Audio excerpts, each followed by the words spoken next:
I believe it's the repetition of these images. It's not, they're not seeing these images one time, it's over and over and over again. So when something is repeated, it does tend to, just by just being human, is seeing and taking in images, it does become a part of one's opinion and psyche, if you will. So I do believe that there is certainly much room for improvement, much room for responsible filmmakers to be conscious of the power that their images have on societies all around the world. All right, I want to link this to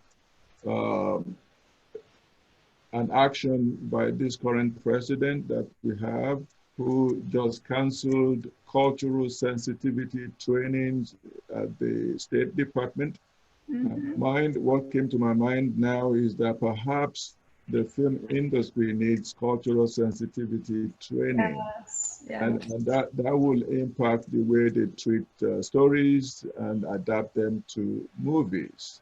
So in the atmosphere where such training is now canceled or discouraged by the government, how do we get this into the film industry? And how do we at least insist that this is necessary in society? Because eventually it impacts the movies that are produced, it impacts the orientations and mindset of those who produce movies in America. The first thought that comes to mind for me is that there's power in our pockets. I think we as consumers can boycott and not patronize films that we don't believe is representative or is beneficial to us as a people. I think so often we just go to a movie just because it's out or just because it has an actor that we like, but we're not. I think if we're more conscientious about where we spend our dollars, that would send a message to Hollywood, if you will, that these films, these types of negative films are not going to be tolerated.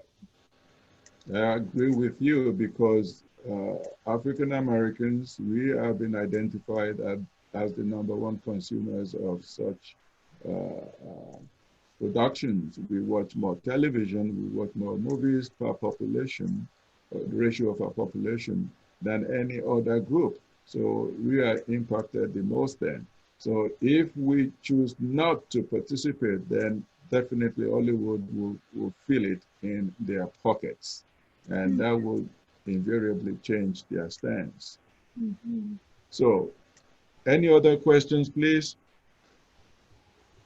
I have an addition, like in order, like also to make changes, I feel like it has to come from higher, like even higher up than just the people who are making the movies, and also in consumers, but also the people who are in charge of awarding these movies, because when these movies that have these negative portrayals, like they receive awards, then you're being told that, oh, even if you were insulted by it, this was still a good movie. But if more African Americans had roles in deciding which movies deserve this award and that award, and which actors deserve this and that award, then you would start to see more films that have positive portrayals receive these same awards, and it would set the tone that these are the films that are receiving the praise. These are the films that's getting all of the awards and the accolades from industry professionals. So these are the films that you should be making. All right. Other comments or questions, please?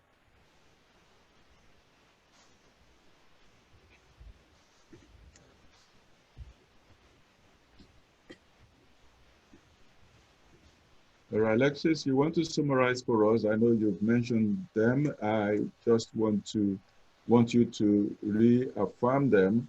What are those things we must do to stem this tide? Produce our own movies, finance our own movies, introduce sensitivity training, and all. Can you add more? Just a moment, Alexis. As I mentioned, I have another 10 o'clock meeting, so I do have to jump off, but I just wanted to tell you I thought you did a really good job in your paper and your presentation. Okay, thank you. Ms. Bye-bye. Crawford, we appreciate you being here. We thank you so much. Okay, thank you. All right, Alexis, wrap it up. So we have to be the change that we want to see. We have to, as consumers, we have to watch the movies that have the positive portrayals and boycott the ones that have the negative ones. If we are in the position to contribute, then in movie making, then we should be making these films that we want people to, we should be making the films that have the positive representation so that others can see that African Americans can be represented in a different way. And like you said, we have to like sponsor our own movies and have sensitivity training and just make sure that everyone who's seeing this movie has an accurate representation of what African Americans can be like. All right, thank you very much. I just want you to give us one more advice, and that is, what other areas of this study would you advise that some other students take up in the future?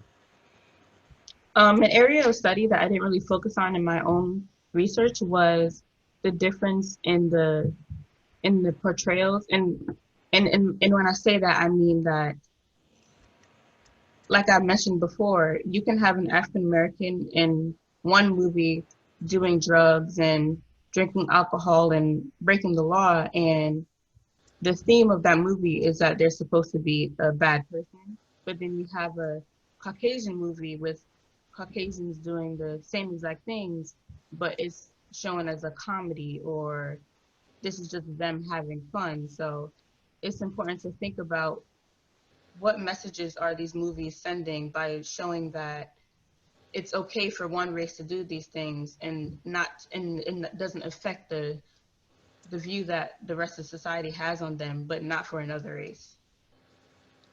Okay. Any comments from anyone? All right, it's almost about 30 minutes into this presentation because we started 9:35, I believe.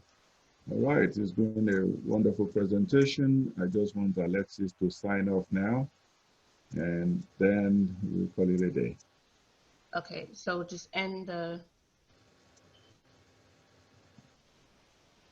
Thank you for being part of my presentation. Okay.